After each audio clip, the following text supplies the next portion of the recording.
할렐루야. 오늘 사도행전 27장 13절에서부터 26절 말씀, 왕같은 제사장의 직분을 받은 성도들의 사명이라는 제목으로 여러분들과 함께 은혜를 나눠보자 원합니다.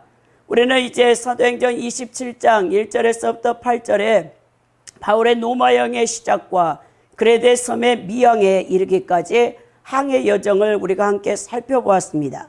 우선 이번 항해는 처음부터 상당히 힘겨운 항해가 되어질 것을 예상했던 것을 볼 수 있습니다. 이 바울이 탄 배는 가이사라에서 출발하여 시돈을 경유한 뒤 서풍을 피하기 위해서 구브로 섬의 동부 연안을 따라가다가 소아시아의 길리기아와 밤빌리아 연안을 따라서 이 무라 항에 도착을 했습니다.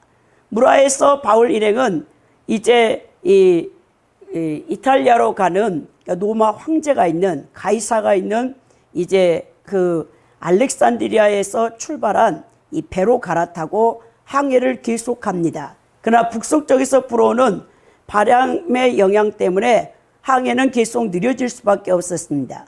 그래 도무지 바람을 거스려 더 이상 항할 수 없게 되자 배는 니도 앞에서 항로를 바꾸어 그레데 섬의 남쪽으로 바람을 피해 항해하게 되고 그레데 섬의 남단에 있는 미항에 도착하게 되어집니다. 그래서 바울 사도가 하나님 앞에 계속 기도를 하고 있는데 이 그레데 섬의 미항에서 이제 겨울을 나고 봄이 되면 새롭게 다시 출발했으면 좋겠다라고 이제 권유했지만 율리교 로마 백부장과 또 이제 알렉산드리아의 선장 이제 선원들은 자신들이 이제 그것을 무시한 채 출발을 하게 되는 것입니다. 처음에는 순탄했죠. 이 바람이 남풍이 불어오니까 그들은 출항을 잘했다 했는데 얼마 가지 못해서 엄청난 이 광풍인 유라굴로가 불어옴으로 말미암아 배가 한순간에 뒤집어지기 위기에 처했고 그들은 14일 동안 바다 망망에서 표류하면서 이제 다 죽게 되어지는 이 죽을 것 같은 위기에 처해 있는 것을 보게 됩니다. 요즘처럼 여러분 선박의 크기나 항해 기술 그리고 기상 예보 등이 발달하지 않는 2000년 전의 그 시대에는요, 당시 9월 중순부터 3월까지 시기에는 지중해 항해하기가 매우 위험한 시기로 간주되었어요. 그리고 특히 11월 중순부터 1월 사이에는 지중해에서 항해가 전면 중단되어졌습니다. 그런데도 미항에 도착할 때 이미 10월경이었기 때문에 더 이상의 항해는 매우 위태로울 수밖에 없는 상황에서 바울 사도가 이제 백부장에게 여기 미항에서 겨울을 나고 그 다음에 다시 봄에 출발하자고 했는데 이 율리오의 이 백부장이 자신의 이제 그 야망 때문에 이것을 빨리 지수들을 데리고 가려고 그리고 이제 그들은 다 이 짐승과 싸워야 되는 콜로세움에서 이 검투사들이잖아요.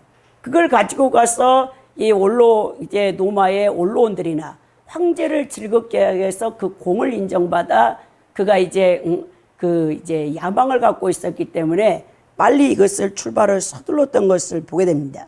바울이 탄 배는 무려 14일간 유라굴로 강풍 속에서 표류하며 배에 있던 사람들은 다 이제 절망하고 구원받을 소망이 전혀 없는 상황 가운데서 하나님께서 여호와의 사자 천사를 보내셔서 바울에게 계시를 합니다.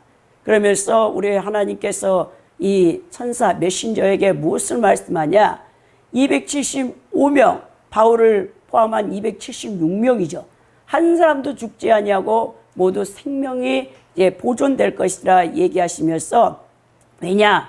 바울 사도의 사명 때문에 가이사 황제에게 가서 복음을 전파해야 될 그 위대한 구속사의 주인공으로 선택받은 이방 사도의 사명 때문에 그들이 다 살아나는 것을 보게 되어집니다. 오늘 말씀을 통해 세 가지의 중요한 영적인 깨달음과 은혜의 말씀과 영적 진리를 나누고자 하는데요. 먼저는 성도들에게 순탄한 인생길이 반드시 축복의 길이 아니라는 사실을 오늘 13절에서부터 17절에 함께 나눠보고요.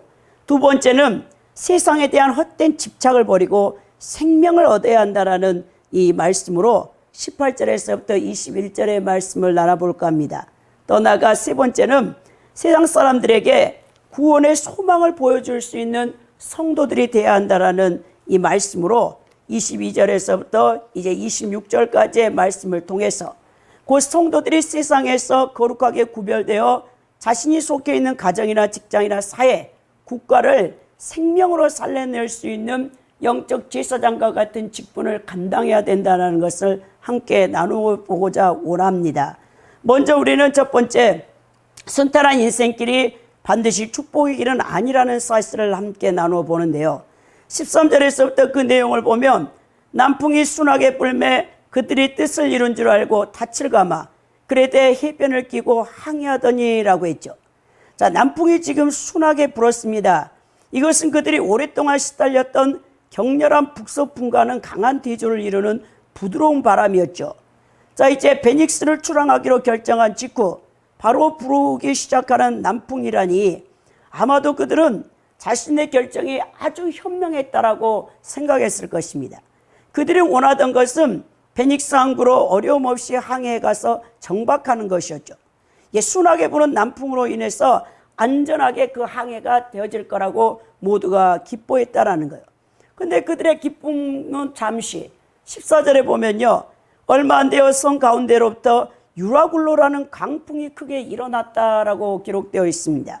선장 및 선주의 말대로 베닉스에서 겨울을 날 것을 최종적으로 결정했던 율리오 백부장과 그에 찬성했던 대부분의 사람들은 때마침 불어오는 순한 남풍으로 베닉스까지 무사히 갈 수 있을 것이라고 이 항해는 자신이 섬기던 신들이 축복을 했다라고 생각했을 것입니다. 그러나 사정은 그들과 생각과는 달랐죠. 순풍은 찰나였고 그들의 진로에 어마어마한 강풍이 불어오기 시작했다라는 거예요. 그 강풍의 이름이 바로 그 지중해에서 가장 유명한 유라굴로 강풍입니다. 유라굴로라는 뜻은 동풍이라는 뜻을 지닌 헬라어 유로스와 거친 물결을 의미하는 킬리돈의 합성어예요. 그러니까 유라굴로라는 강풍의 명칭은 바다의 방향과 바람의 특징을 단적으로 보여주고 있는데, 이 그레데서 미항을 출발한 직후에 순하게 불어오던 순풍과는 대조적으로 바다의 괴물과 같이 배를 삼킬 듯한 이 유라굴로 강풍이 불어닥치기 시작한 것입니다. 그래서 우리는 여기에 말씀에서 느껴지는 영적 교훈이 무엇이냐? 순탄한 길이 반드시 축복의 길은 아니라는 거예요. 성도들에게 있어서 하나님의 뜻을 거스려 행하면서도 형통한다면 그것은 멸망의 전조가 될 수 있다는 사실을 볼 수 있습니다. 오늘 발과 그의 일행을 태운 배가 미항을 출발했을 때 순풍이 불어와 사람들은 그 항해가 순탄할 것이라 생각하고 기뻐했지만, 오직 기도하는 한 사람 바울 사도만 하나님의 계시를 받았기 때문에 이 항해가 결코 순탄하지 않을 것을 알고 있었습니다. 로마 율리오 백부장과 지수들을 호송하는 로마 군인들과 알렉산드리아 배의 선장과 선원들은 모두 신이 우리를 축복하는구나 라고 생각하며 기뻐 한운성을 저지르며 지금 항해를 계속 출항했죠. 그리고 그들은 항해를 만료한 바울 사도를 비난하고 조롱했을지도 모릅니다. 하지만 얼마 가지 않아 이렇게 순탄한 항해가 결국 그들을 파선과 죽음의 위기로 몰아가고 말았습니다. 즉 초반에 순탄한 그들의 뱃길이 축복의 길이 되지 못했다는 것입니다. 이러한 사실이 보여주시되 순탄한 길이 언제나 축복의 길이 되지는 않습니다. 성도들에게 아무런 문제도 위험도 없을 것 같은 순탄한 길이 때로는 우리 성도들의 영혼을 멸망으로 인도할 수 있다는 사실을 보여주고 있다는 거예요. 사랑하는 성도 여러분, 예수님께서 마태복음 7장 13절 14절에 좁은 문으로 들어가라. 멸망으로 인도하는 문은 크고 그 길이 넓어 그리로 들어가는 자가 많고 생명으로 인도하는 문은 좁고 길이 협착하여 찾는 이가 적다라고 말씀하셨습니다. 그 생명과 영광에 이르는 축복의 길은 결코 넓고 순탄한 세상길이 아니라는 말씀입니다. 그러므로 우리는 무조건 세상에서 순탄한 길, 좋은 길로만 가려 해서는 안 된다는 거예요. 비록 그것이 어렵고 힘든 길이라도 하나님께서 원하시는 길이라면 어떠한 길인지를 기도하며 찾고 예수님께서 인도하는 좁은 길, 곧 말씀 순종하는 올바른 신앙의 길을 기꺼이 갈 수 있는 그 방향성과 목적을 바로 설정해서 우리가 신앙생활을 해야 한다는 것이요. 넓고 순탄한 길이 아니라 비록 험할지라도 하나님의 원하시는 길로 나아감으로 마침내 우리는 영원한 생명과 천상의 영광을 얻을 수 있는 저와 여러분이 되어야 된다는 것입니다. 결국 알렉산드리아 배에 올랐던 275명의 목숨을 빼앗아갈 거대한 광풍인 유라굴로 광풍을 만나 선원들, 그들은 완전 배에서 이제 모든 항해를 오래 했던 사람들이라 아주 베테랑들이지만 손을 쓸 수가 없는 꼼짝없이 죽음의 공포 속에 배가 파손되고 맙니다. 그들은 꼼짝없이 죽은 운명에 처한 것입니다. 사랑하는 성도 여러분, 하나님의 뜻을 거스려 행하면서도 일시적으로 형통한 자들이 결국 바로 유라굴로 광풍을 만난 275명의 죽을 운명과 같게 되는 것이죠. 하나님의 뜻을 거스려 행하여도 심판은커녕 형통할 수 있다. 그러나 사실은 그것은 굉장한 위험한 일이에요. 그것이 멸망으로 인도되는 함정일 수도 있기 때문입니다. 하나님께서는 자기 백성이 당신의 뜻을 거스려 그릇된 길로 가면 반드시 징계하여 바른 길로 올 수 있도록 여러분들에게 고난을 허락하십니다. 또 그 징계의 각양 고난은 우리 성도들을 바로 양육하여 천국 백성으로 만드시게 훈련하시는 과정 가운데 속해 있는데요. 그러나 우리가 하나님의 뜻을 거리려 행할 때도 그냥 형통하게 내버려 두신다면 신학적인 용어에서 유기예요. 유기라는 것은 가장 무서운 단어인데요. 하나님께는 사생자라는 거예요. 히브리서 기자가 말했던 것처럼 반드시 하나님의 아들이면 우리가 죄를 범하고 잘못된 길을 갈 때 하나님이 징계를 하십니다. 그것이 사랑의 막대기나 사람의 막대기나 어떤 질병이나 여러 가지 어려움을 통해서 하나님께서 여러분들의 길을 막으시는데요. 여러분들이 죄를 짓고도 형통하다면 굉장히 무서워야 돼요. 왜냐하면 이것은 하나님이 버리운 자, 유기시킨다라는 거예요. 곧 지옥에 가도록 내버려 두신다라는 것입니다. 그래서 우리가 이렇게 하나님 뜻에 거스르며 반역하고 죄를 짓는데도 형통하게 두신다라는 것은 영원한 멸망에 처하기 위해서 하나님께서 유기해 두신다라는 것으로 볼 수 있기 때문에 굉장히 우리는 두려워야 됩니다. 하나님께서 언제 심판을 내려서 회개할 기회도 없이 영혼을 취하여 지옥에 던져 넣으실지도 모르기 때문에 그렇습니다. 그러면 어떤 일을 행하는데 자꾸 여러분들의 마음이 꺼림직하거나 기쁨이 없고 불안하고 초조하며 양심에 찔림이 있다면 속히 회개하고 잘못 가는 길을 멈추고 하나님께 다시 돌아가야 한다는 거예요. 우리는 언제나 천국으로 안내하는 성경에 기록된 말씀에 순종하여 하나님의 거룩한 영광의 뜻을 우리가 순종하여 가야 된다는 것입니다. 형통함을, 여러분들 형통함을 자랑하지 말고 하나님의 길로 행함을 자랑할 수 있는 여러분들이 되시기 바랍니다. 오늘 15절에 보니까 배가 밀려 바람을 맞춰갈 수 없어 가는 대로 두고 쫓겨가다가 이제 어떻게 손쓸 방법이 없어요. 그냥 바람에 그냥 휘몰아 떠내려 가고 있는 지금 장면입니다. 그랬더니 16절에 가우다라는 작은 섬 아래로 지나 간신히 거루를 잡았다라고 하죠. 이 작은 섬 가우다는 베닉스로부터 남서쪽으로 약 35km 정도 떨어진 곳에 위치해 있는 섬인데요. 그렇다면 배는 태풍에 떠밀려 베닉스가 아닌 엉뚱한 곳으로 지금 표류해 가고 있다는 것을 반증해 주는데요. 그럼에도 다행스러운 것은 가우다 섬 아래쪽으로 밀려갔다는 거예요. 왜냐하면 섬 아래쪽은 북쪽에서 불어오는 이 유라굴로 강풍을 어느 정도 차단시켜주는 역할을 하고 있기 때문에 그렇습니다. 그래서 배에 탄 사람들은 그 틈을 이용하여 간신히 거루, 이 거루라는 것은 구명정인데요. 이 통상 배 뒤편인 고물에 매달아 끌고 다니지만 태풍을 만났을 경우 갑판 위로 그것을 끌어올려야 되죠. 그런데 표류하는 동안 이 구명정을 끌어올릴 여유가 없었던 것으로 보이는데, 물론 이 거룻배는 배가 파손되었을 경우 항구 시설이 되어 있지 않는 곳에 비상상륙하기 위해서 항상 준비되어야 된 것입니다. 한편 강풍으로 인해서 배가 정신없이 떠내려가는 동안에 이 구명정에 물이 가득 찼을 것이고, 그 때문에 배에 탄 이들은 간신히 이것을 배 위로 끌어올렸을 수 있다고 볼 수 있겠습니다. 17절에 보니까 끌어올리고 줄을 가지고 선체를 둘러감고 스리디스에 걸릴까 두려워하여 연장을 내리고 그냥 쫓겨가더라라고 했죠. 강풍은 돛대뿐만 아니라 선체 자체까지도 파괴시키는 무서운 것이기 때문에 선원들이 뱃줄로 선체 하부를 단단히 둘러 맸습니다. 그러니까 굵은 밧줄을 이용해서 지금 선체를 가로 세로로 단단히 조여 매고 있는 상황을 이제 누가가 묘사했던 것을 보게 되는데, 이렇게 조여 매는 일은 무거운 돛대를 가진 고대의 선박의 경우 풍랑을 맞아 파손되는 것을 막기 위한 조처로 필수적인 거예요. 여기서 스리디스는 아프리카 북단 구레네 해안 가까이에 있는 유사, 곧 여러분 물지 얕은 지점에 있는 모래구를 가리킵니다.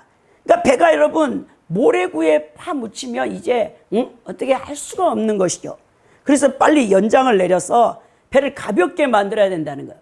이제 기류를 타야 되기 때문에 폭풍과 파도의 기류를 타서 너무 여러분 마르면, 선박에 짐이 마르면 이제 까부라지면 완전히 여러분 바다 밑으로 영원히 잠수되어져서 모두가 죽게 되기 때문에 그들은 모든 연장, 세관 비롯해서 다 그것을 끌어 던지는 겁니다. 여러분, 이렇게 이 선원들이 안간힘을 써서 지금 이 배를 파손되지 않게, 그리고 뒤집어지지 않게 엄청난 지금 고통을 당하고 있는 모습을 생생하게 그리고 있다는 거예요. 우리가 여기서 중요한 사실을 깨닫게 되는데, 이 배가 넘어지지 않기 위해서는 그 모든 무거운 짐을 다 바다에 던져야 돼요. 이것을 통해 우리에게 하나님께서 말씀하시는 교훈이 무엇이냐? 세상에 대한 헛된 집착을 버리고 생명을 얻어야 된다는 것을 보여주고 있다는 거예요. 18절에 보면 우리가 풍랑으로 심히 애쓰다가 이튿날 사공들이 짐을 바다에 풀어버리고 이 망망대해에서 광풍으로 인해 거의 뒤집힐 것 같은 배의 상황과 그 배에 타고 있는 사람들의 외로운 모습이 묘사되는데요. 이틀 동안 지금 풍랑에 괴롭힘을 당하면서 이리저리 흔들리며 곧 배가 뒤집힐 그래서 모두가 뒤집혀 목숨을 잃을 상황 가운데 처해 있는 거죠. 그래서 비상식량을 제하고는 모든 무거운 짐과 화물을 다 바다에 내 던지는 일을 하는 거예요. 19절에 보니까 사흘째 되던 날에 배의 기구를 그들의 손으로 내버리니라. 강풍의 일에 전날에는 수화물을 바닷속에 던졌다면 이제는 배의 기구까지도 다 버려야 된다는 거예요. 이 배의 기구란 스쿠엔으로 이 헬라어가 번역되었는데 배의 커다란 돛과 무거운 돛을 가리킨다는 거예요. 이 돛대까지도 이제 다 버려야 돼. 그 정도로 여러분 지금 배가 위험에 처해 있습니다.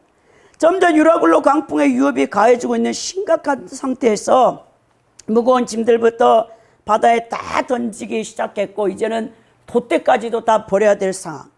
결국 사람은 목숨을 잃게 되는 위중한 상태가 되면 지혜로운 사람은 자기 손으로 가장 자기가 소중하게 생각하며 집착하는 것을 놓게 되는 것입니다. 그러나 미련한 자는 자신의 목숨보다 하찮은 것을 마지막까지 붙들다가 죽임을 당하는 어리석음을 범하고 만다는 것입니다. 여러분, 성도들은 세상에 대한 집착을 버려야 우리가 영생, 생명을 얻게 된다는 사실을 잊어서는 안 된다는 거예요.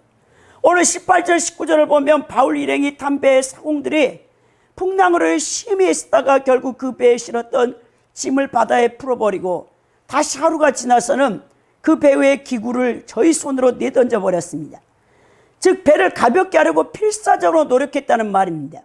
이처럼 배를 가볍게 하는 것은 폭풍이 치는 바다에서 그 배가 침몰하지 않도록 하기 위해서 해야 할 가장 중요한 조치라는 것이죠. 배를 가볍게 하지 않는다면 배가 그만큼 물속에 깊이 잠기게 됨으로써 많은 물이 배 안으로 들어올 수 있고 또 강한 바람을 타지 못하고 바람에 밀려 넘어질 수밖에 없습니다. 따라서 폭풍이 치는 바다에서는 언제나 배를 가볍게 해야 되는 것이 최우선순위예요. 이와 함께 하나님께서 우리에게 이 말씀을 통해 가르쳐 준 것이 무엇이냐? 이 세상에 대한 이 물건이나 물질에 대한 모든 집착을 버리고 오늘 배 안에 실린 화물이며 짐들을 과감하게 배 밖에 던질 수밖에 없는 것을 보십시오. 그래야만 목숨을 구할 수가 있는 것입니다. 이것은 거센 센파에 밀어치는 인생을 살아감에 있어서도 마찬가지라는 것.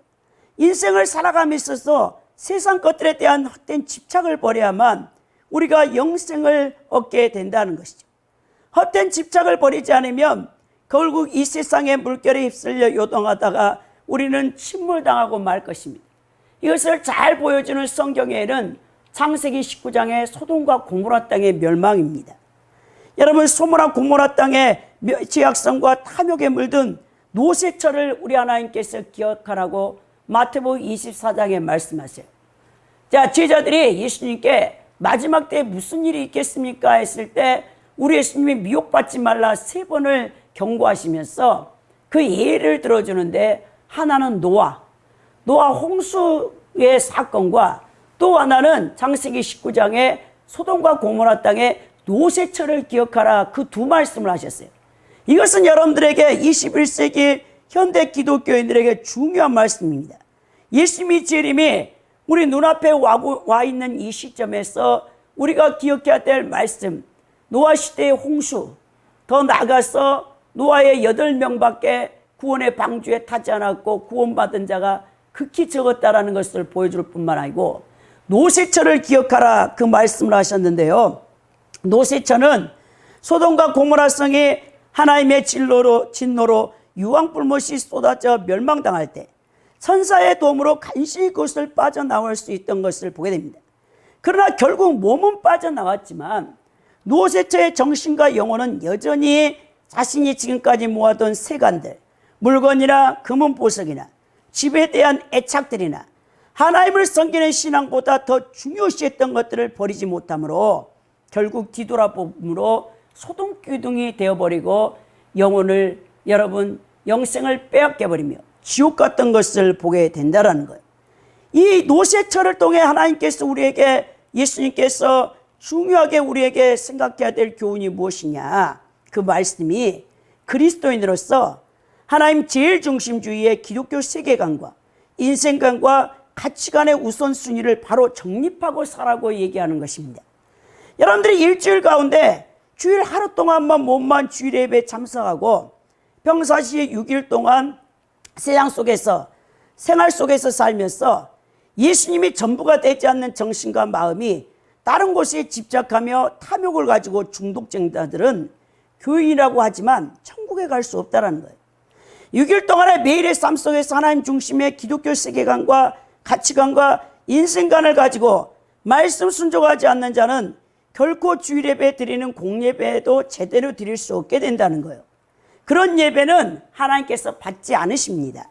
바울 사도는 로마서 12장 1, 2절에 너희는 이 세대를 본받지 말고 마음을 새롭게 함으로 하나님의 선하시고 기뻐하시고 온전한 뜻이 무엇인가를 분별하라 했고 너희 몸을 거룩한 산 제사로 드리라고 명하셨습니다. 결국 불로서 심판받기 위해 간직해둔 이 세상의 문화 문명 속에서 사는 크리스찬들은 바른 정체성을 가지고 살아가지 못하는 사람은 아무리 종교적 열심을 가지고 교회 다녀도 결국 멸망당하고 만다는 사실을 보여주고 있는 거예요.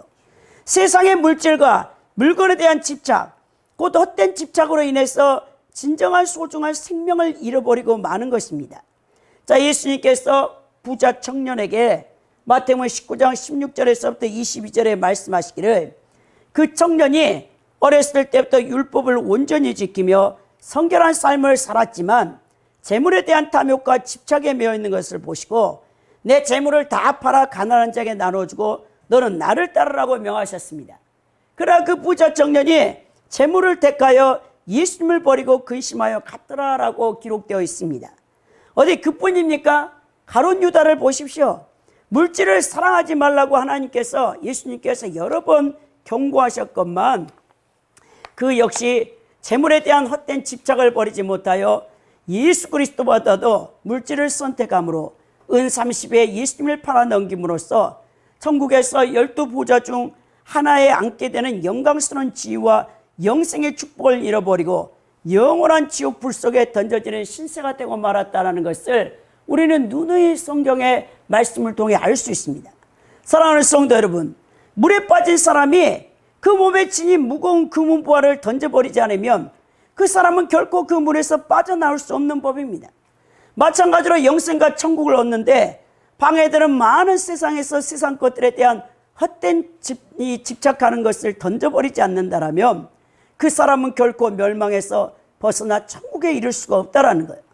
세상에 대한 헛된 집착을 버려야 합니다. 결코 욕심의 노예가 되어서는 안 됩니다.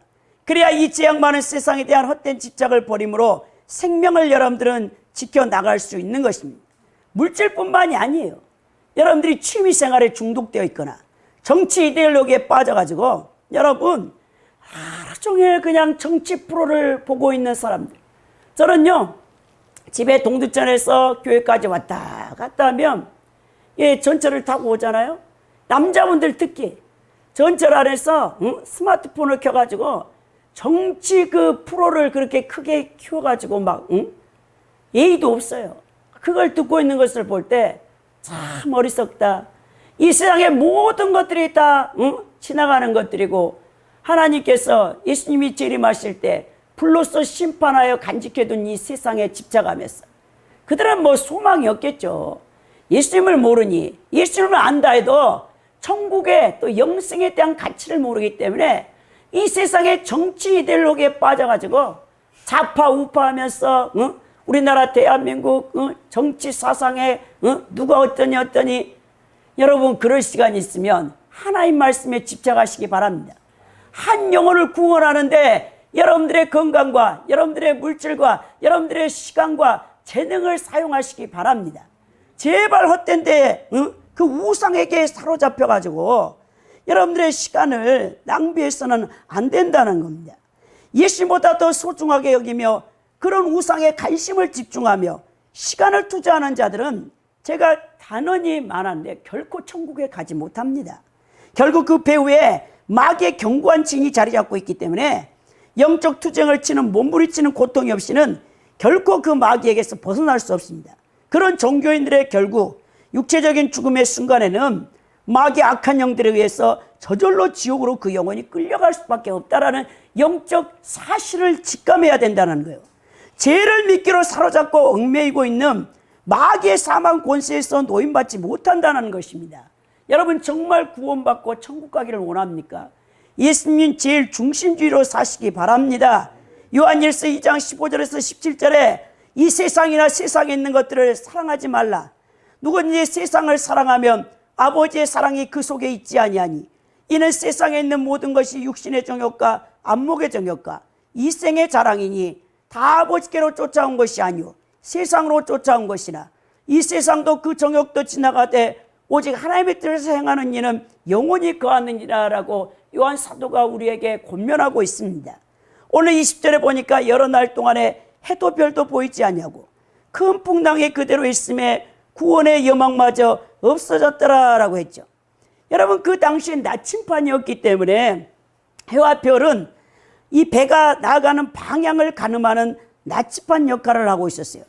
근데 해와 별이 전혀 보이지 않아 2주 동안 캄캄한 여러분 흑암 속에서 바람에 그냥 막 떠밀려 가는 거예요. 배가 유라굴라 강풍에 의해서 알렉산더 이 배가 완전히 죽음에 지금 처해 있는 것입니다. 그들이 살아날 가망은 그리고 노마로 갈 수 있는 희망은 제로였어요. 그들의 구원은 완전히 사라져 보였습니다.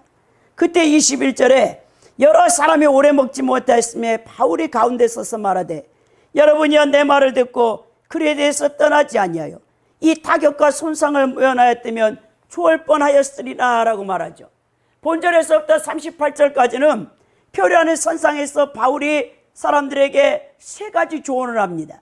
첫째는 용기를 잃지 말라 21절에서부터 26절에 말씀했고, 둘째는 함께 머물러 있으라 27절에서 32절에 말씀했고요. 그리고 셋째는 이제 음식을 먹여라 33절에서 38절에 말씀했어요. 그 배에서 최고의 지위에 있는 사람은 율리오 백부장이에요. 사실 항해 전문가로 선장이 있었지만 이제 한 사람의 지혜인에 불과했던 바울 사도가 그 배의 실제 지휘자가 되는 것입니다. 바울과 동역자들이 탄 배는 여러 날 동안 해와 별이 보이지 않는 상태에서 바다에 표류되어 강풍에 밀려가는 암흑 속에 갇혀버렸습니다. 그들에게 이제 점점 죽음의 그림자가 들어오기 시작했어요. 얼마나 여러분 배에 흔들렸든지 배멀미로 인해서 그 선원들과 선장들 다 똥물까지 토해내는, 그래서 전혀 먹지 못하는 상태가 되어진 거예요. 얼마나 여러분 고통스럽습니까?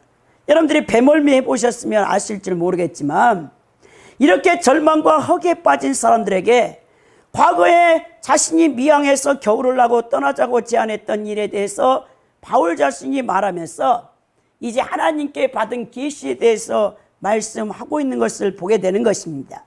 오늘 여러분 바울 사도를 보십시오. 이 죽음에 처해 있는, 절망에 처해 있는 275명의 세상 사람들에게 구원의 소망을 보여준 자가 누구냐? 바울 사도라는 거예요. 22절에 보면 내가 너희를 권하노니 이제는 안심하라. 너희 중 아무도 생명에는 아무런 손상이 없겠고 오직 백분이라 라고 말씀하고 있습니다. 상황은 절망적이었으나 바울은 홀로 소망을 말하기 시작합니다. 표류하는 배 안에 있는 사람들은 가장 적은 무서운 강풍도 모래 수렁이나 암초나 배고픔도 아니에요. 왜? 그들에게 가장 큰 적은 살 수가 없다라는 것, 이제 죽는다라는 것, 인간에게 처해 있는 가장 절박한 상황, 죽음의 병. 여러분, 실존주의 철학자들이 사르스크스 같은 사람들, 야스퍼스 같은 사람이 죽음에 이르는 병이 뭐냐? 절망. 여러분, 그것은 죽음입니다. 인간이 손을 쓸 수 없어요. 이 세상에 태어난 사람 누구나 한 번은 죽게 됩니다. 죽음 앞에서 여러분들이 무엇을 붙잡을 것인가? 오늘 여러분, 그 배에 타고 있는 사람들에게 강풍도 모래수렁이나 암초도 배고픔도 그들의 큰 적이 아닙니다. 그들에게 가장 큰 적은 절망, 죽음에 처한다는 겁니다. 바울은 그들에게 뭐라고 말합니까? 이제 안심하라 라고 말합니다. 이 안심하라는 여러분 유두메인이라는 헬라어 단어는요, 절망이나 공포, 불안에 빠져있기보다는 오히려 좋고 긍정적인 것에 대한 열정을 담대하게 가지라는 이 뜻을 갖고 있어요. 그렇다면 바울이 왜 이들에게 안심하라는 것을 여러분 던져주는 것입니까? 그냥 그의 막연한 신념 때문입니까? 결코 그렇지 않다라는 거예요. 바울 사도가 하나님 앞에 간절하게 기도하니 간밤에 천사가 왔어요. 하나님의 메신저인 천사가 와서 음성을 들려줬습니다. 그리고 하나님의 그 약속의 근거에 확신에 차서 이 말, 곧 안심하라는 소망과 희망의 말을 위로하고 권면했던 것입니다. 하나님의 말씀과 능력을 신뢰하는 바울 사도에게 있어서 이 배에 탄 사람들이 목숨을 부지할 수 있다는 사실은 확실한 것이기 때문에 담대하게 선포를 했던 것을 보게 됩니다. 그러면서 23절에 내가 속한 바, 곧 내가 섬기는 하나님의 사자가 어젯밤에 내 곁에 서서 말하되, 바울의 강풍을 만나 끝없이 표류하고 있던 사람들을 위로한 것은 결코 자신의 막연한 신념이 아닙니다. 그는 자신의 주인이시오 자신의 경배 대상이신 하나님께서 보내신 천사의 분명한 계시를 받았기 때문에 받은 계시의 말씀을 담대하게 선포했던 것을 보게 된다는 거예요. 바울 사도의 사역을 보면요, 중요한 사건, 시기마다 하나님이 천사를 보냈던 것을 보게 되는데요, 이번에도 하나님의 메신저인 천사가 와서 하나님 뜻을 증거해 주는 것입니다.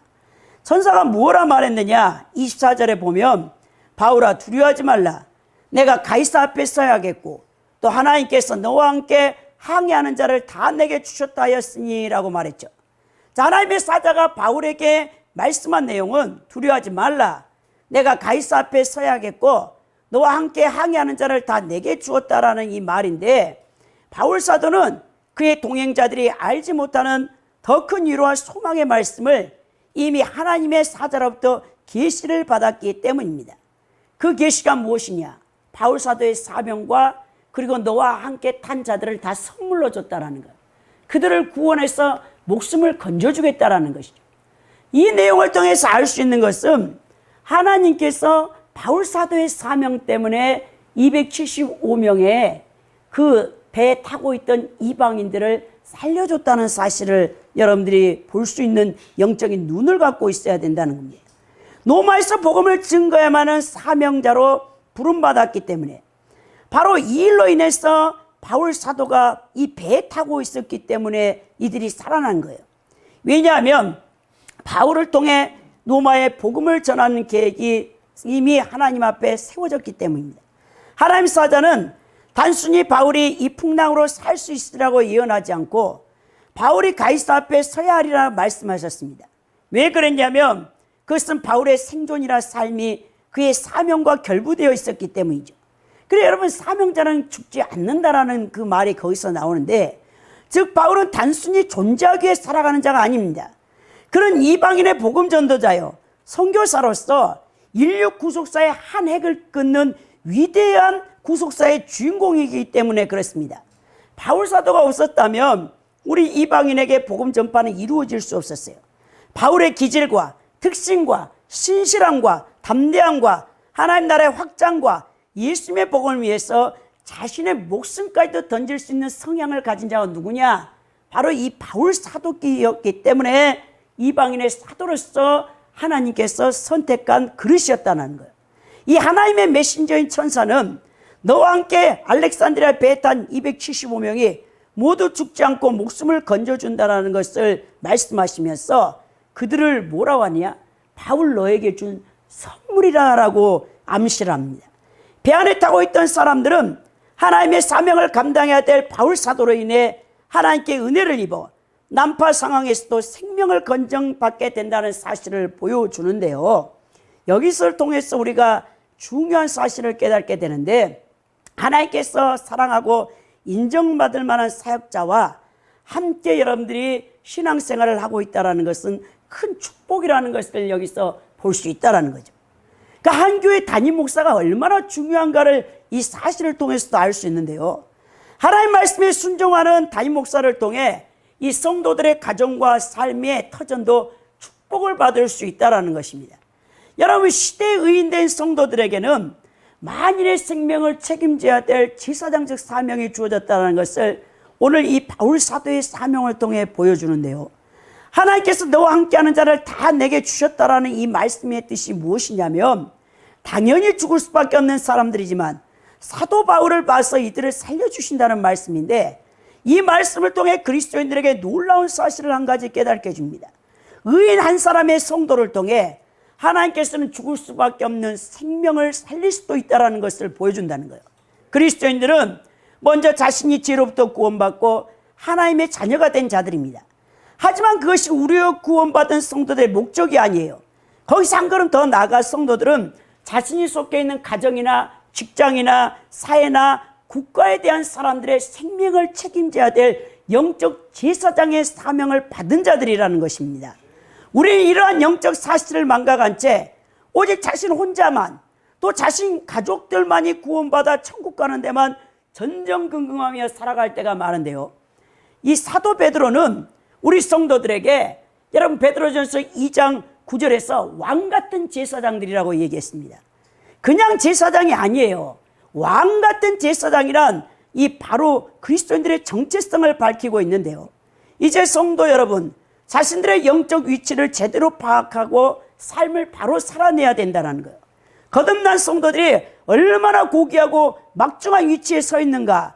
구약의 이스라엘 백성들에게 있어서 제사장들은 백성들을 죄로부터 구속하기 위해 자신을 얼마나 성결하게 지켰습니까? 얼마나 거룩하게 살았습니까? 세상과 거룩하게 성별되어 오직 하나님 한 분만을 섬기며 집중했던 자들이 바로 제사장들입니다. 레위기 8장에서 아론과 그의 두 아들들이 제사장 위임식을 통해서 이제 하나님께서 기름을 붓는데요. 여러분, 세상과 거룩하게 성별되어 오직 하나님 한 분만을 섬기는 데 집중한 자들이 누구냐? 제사장들이에요. 제사장은요, 자신의 부모나 형제나 아내나 자식이 죽었어도 안식일에 성소에 들어가 하나님께 진설병의 12떡덩이와 금초대의 불간수와 분향달의 향을 피워드리기 위해서 장례식조차 갈 수 없는 존재가 누구였냐? 구약의 제사장들이었습니다. 시체는 죽음을 상징했기 때문에, 부정했기 때문에, 그래서 여러분, 우리가 누가복음 10장의 선한 사마리아인 비유에서 레인과 제사장들이 거의 여러분 여리고에서 예루살렘에서 여리고로 가다가 강도 만난 죽게 된 사람을 그냥 내버려 두고 간 이유가, 그들이 하나님의 거룩한 성소에서, 성전에서 섬겼던 제사장과 레인이었기 때문에 그랬어요. 피나 여러분 시체를 대하면 부정한 것이에요. 특히 반차를 따라 제비를 뽑아서 매 안식일마다 제사장들이 성소에 들어가서 12 진설병을 놓아야 되고, 또 금초대에 여러분 불을 간수해야 되고, 금향단에 향을 피워야 되는데, 그 반차에 제비 뽑은 사람은 여러분 자신의 가족이, 부모가, 형제가, 자녀가, 남편, 아내가 죽었어도 그 제사장은 갈 수가 없어요. 장례식에. 그만큼 거룩한 자가 누구냐? 제사장이었다라는 것입니다. 엄청난 자기 희생과 자기 절제 속에 일생을 하나님을 섬기며 이스라엘 백성들의 죄를 속죄하는 중보자 역할을 감당하기 위해 구별하여 살았던 존재가 누구냐? 제사장이었다는 거예요. 자신을 위해서가 아니라 자기 민족과 백성들을 위해 산 존재들이 제사장들입니다. 그들은 세상에서 기업을 얻지 못했고 11지파가 가나안 땅을 분배받아 소득을 올려가지고 왔던 헌물로 일생 생명을 유지하며 살았던 존재들이었죠. 바로 제사장들에게는 하나님만이 그들의 기업이 되었던 것을 볼 수 있는데요. 하나님께서 11지파가 가져온 제물로 생명을 유지하며 살았던 자들이 제사장 그룹이었는데, 그래서 하나님께서는 제사장들의 속죄 중보와 사명을 통해서 이스라엘 백성들이 온갖 죄를 사해 주신 것이 아니겠습니까?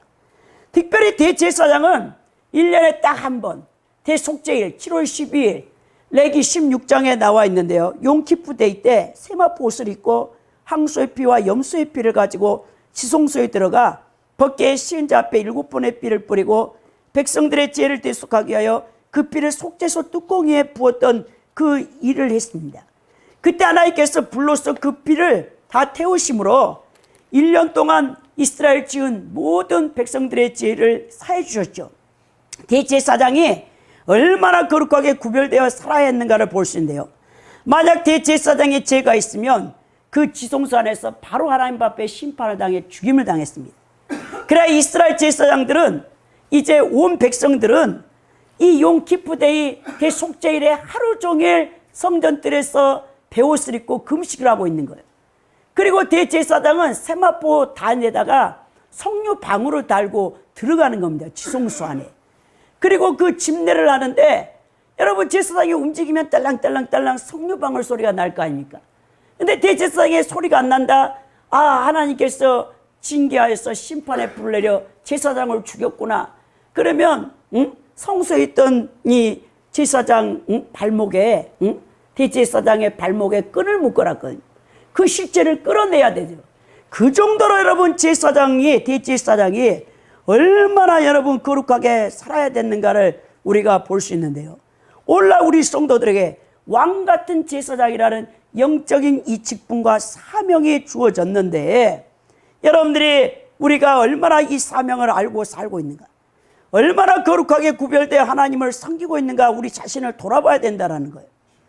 이런 구약 제사장의 직분이 우리 성도들에게 영적 제사장직으로 주어져 있다는 거예요.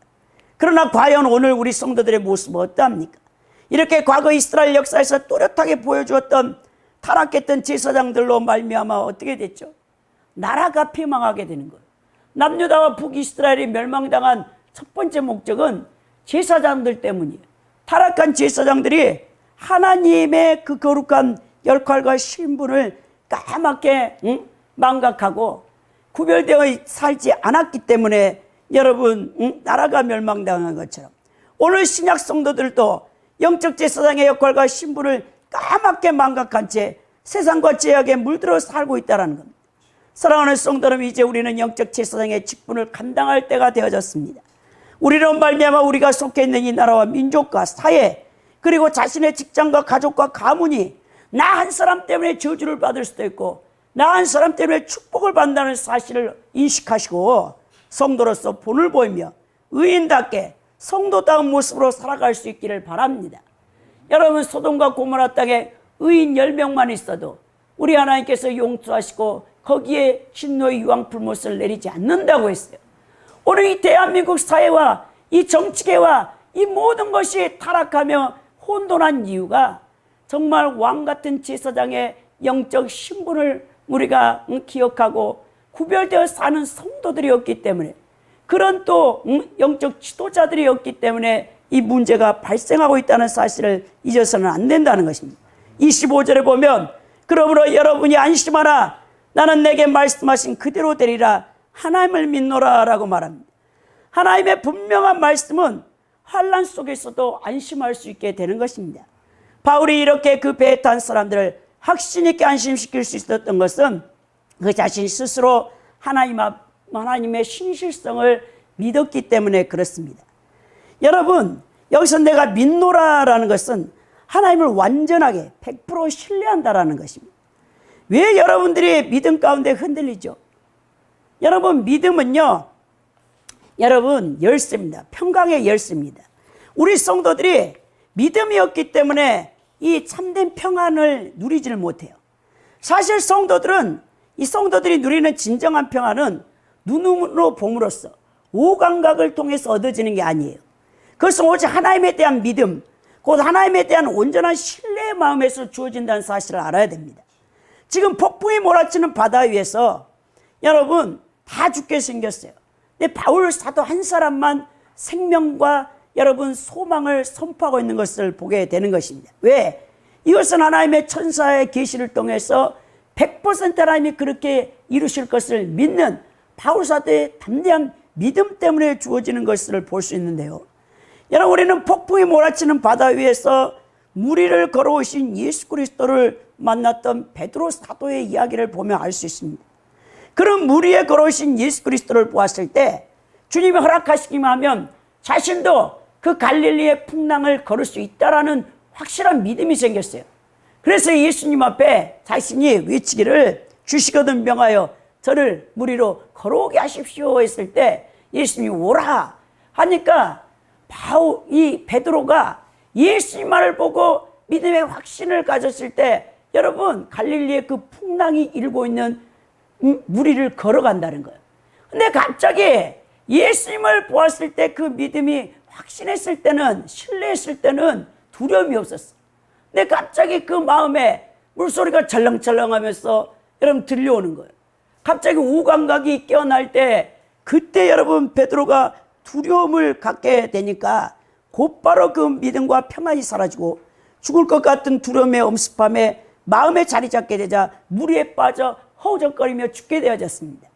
그때 베드로에게 다가오신 예수님이 책망하시기를 마태복음 14장 31절에 말씀하시기를 믿음이 적은 자여 왜 의심하였느냐라고 했죠. 그 베드로의 마음에 의심이 들자 두려움이 엄습했고 그는 평안을 잃어버리고 죽음의 공포를 느끼게 되어 물속에 빠져들었다는 거예요. 믿음이 있을 때는 거대한 풍랑이 일렁이는 바다 위에서 평안을 누릴 수도 있고 예수님 제외하고 유일하게 인간으로서 바다 위를 걸었던 자는 베드로밖에 없었다는 거예요. 근데 그가 여러분 이제 믿음을 잃을 때는 그 평안을 잃어버리게 된다는 거예요. 여러분 마찬가지입니다. 예수님을 전적으로 신뢰하는 마음이 바로 우리의 평안의 열쇠입니다. 믿음이 있느냐 없느냐에 따라 여러분들의 마음이 평안하냐 그렇지 않느냐가 결정된다는 거예요.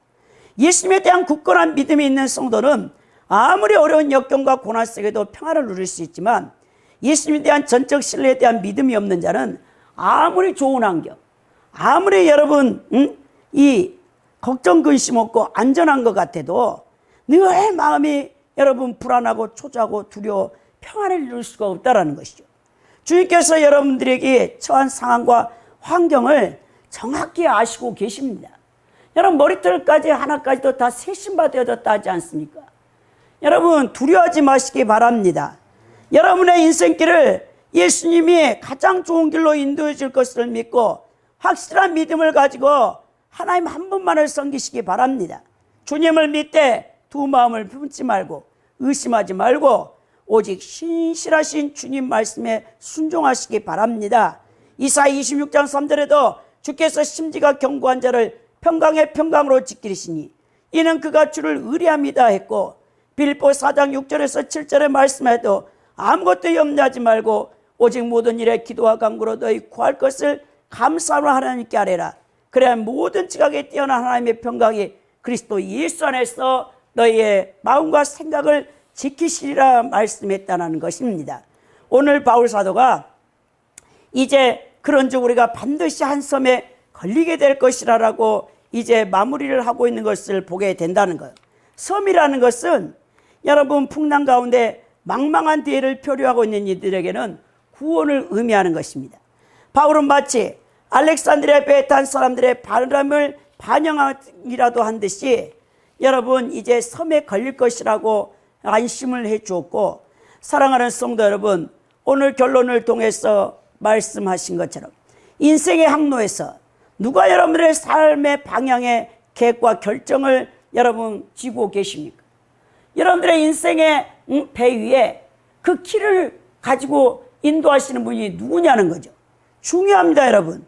여러분은 자신의 고집대로 자신이 원하는 바대로 모든 일을 결정하고 실행하며 여전히 예수님을 믿노라하면서 주인 노릇하며 살아올 때가 너무나 많았을 것입니다. 하나님의 말씀에 불순종하고 자신의 뜻을 추구하다 보면 유라굴로 강풍 같은 역경과 시련을 맞이할 수도 있습니다. 그러나 예수님을 주인으로 삼고 주님을 절대적으로 신뢰하고 믿음으로 이 세상에서 거룩한 영적 제사장 같은 신분으로 살아가는 성도들은 평강의 복을 받을 뿐만 아니라 자신이 속해 있는 가정과 직장과 사회나 국가나 민족을 살려낼 수 있는 생명을 책임질 수 있는 하나님 앞에 기스임 받는 그릇들이 될 것입니다. 우리 열방 선교회 성도님들이 모두가 이런 축복을 받아 만민의 생명을 책임져야 될 영적 제사장직의 사명을 감당해낼 수 있기를 예수 그리스도 이름으로 축복합니다.